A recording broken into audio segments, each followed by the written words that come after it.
Hi, I'm Charles Payette. I'm a practicing dentist in Charlotte, North Carolina, and tonight I'm going to show you for dental digital photography a couple of simple techniques that you can use in editing photos, in particular portraits and full smile shots, that could be very helpful in improving your photos for marketing purposes.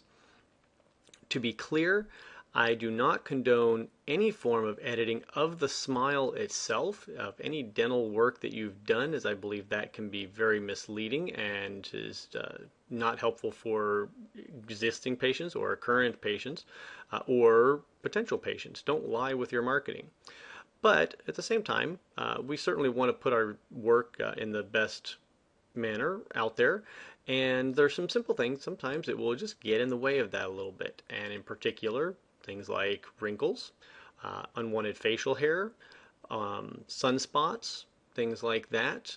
And those are some things that, in my opinion, are perfectly acceptable to edit out in order to create the most pleasing appearance and also to remove anything that might detract or distract people looking at it from what we really want them to look at, which is, of course, our work.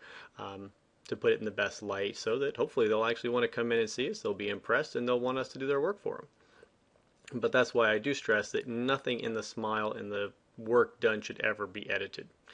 But let's dive into today's technique.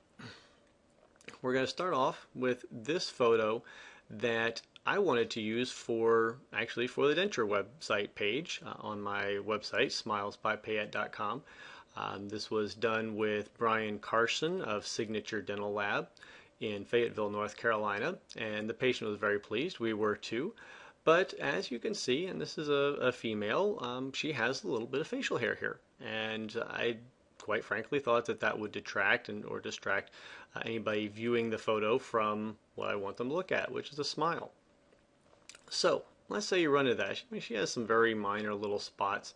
Well, there's nothing major there, but how can we get rid of those little things so that when the patients see the smile or potential patients see it on our website and perhaps a before and after look in our reception area, something like that, how do we get rid of those distractions? So I am using Photoshop CS6. You can use Photoshop Elements or other programs that are out there. We're going to only need a couple of tools. This is really a fairly simple technique. First, what we do, we create a duplicate layer. And this is done by just going to Layer, Duplicate Layer. So essentially I've created a second photo on top of my first. That makes sure that I always have an original to return to. If I don't like what I've done on the copy, I can just get rid of it. But the original is always there. Once I get everything good, then I can just make it one image and save it. We're good to go. So with facial hairs, we have two possibilities. In this case, we're fortunate that we can illustrate both.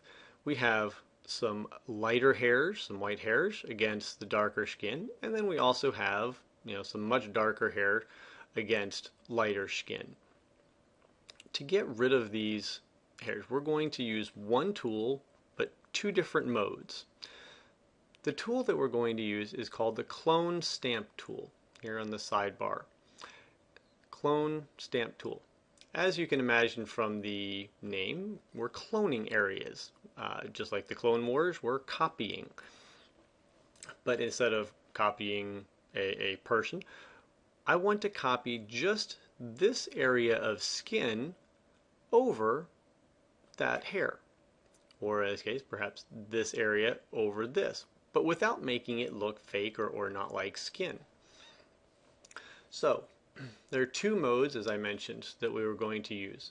There's either the darken mode, and this is if we're going to actually get rid of bright spots, or lighten mode, we're going to get rid of darker spots. This is compared to the area that you're selecting that you want to copy. In other words, if I want to copy this dark area here and get rid of a light area, we want to darken those pixels, or we want to lighten these pixels. So it's relative to where we're starting.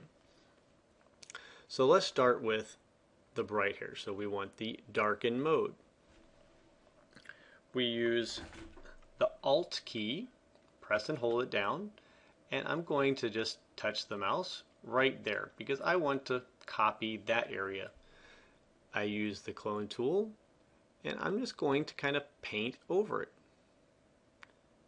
As you can see, the pixels that are brighter than the area I selected disappear, but without changing the underlying skin appearance. And that's the really important thing here. So again, we want to darken these bright pixels. So we select the area we want to copy that we like. And again, we just brush the clone tool over it. As you can see, it still looks just like skin. We keep moving the clone tool around. We keep reselecting new areas to always be close to where we want to copy. So that's one really important key. Always be selecting pretty close to where you want to be because you want to get something that's in that area. If I selected a lighter area from up here or a darker area right here, that's not going to match this area. So now that's how we get rid of bright hairs. We use the clone stamp tool in darken mode to get rid of bright pixels. Now we want to get rid of darker pixels, so we switch to the lighten mode. Always think opposites. We want to lighten darker pixels, we want to darken lighter pixels.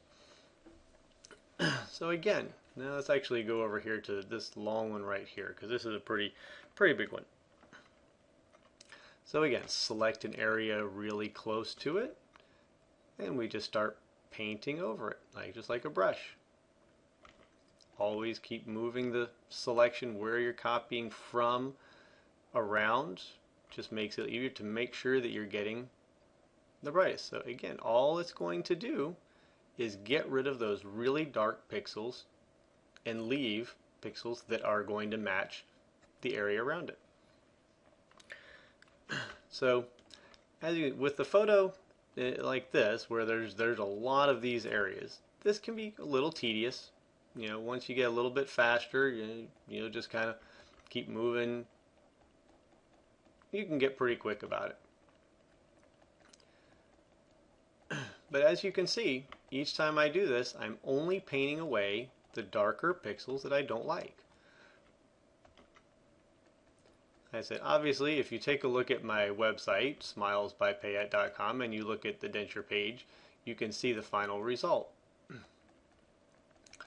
So, to get rid of unwanted facial hair, we use the clone stamp tool in the lighten mode to get rid of dark hairs, in the darken mode to get rid of light hairs, and it will basically fade those areas out, leaving the skin texture and appearance untouched. There's one other tool that we can use to aid in this if we want to, but it's not quite as good because it can blur the skin appearance a little bit, but I'm going to show you still. It's called the healing tool, or in this case the spot healing brush, right here just a couple above the clone stamp tool. This area, this is a very nice feature that Photoshop has had built in for several years now, and it's simply by brushing and holding down, selecting that area. You can see that dark area is where I selected, and then releasing, it will then essentially take the information around it and copy it. But if you look really closely, you can see it's a little bit blurrier than the skin texture around it, so it's not quite as good, but it still can be a useful tool. For example, here we have like a little sunspot. Light brush strokes, we can still make that go away.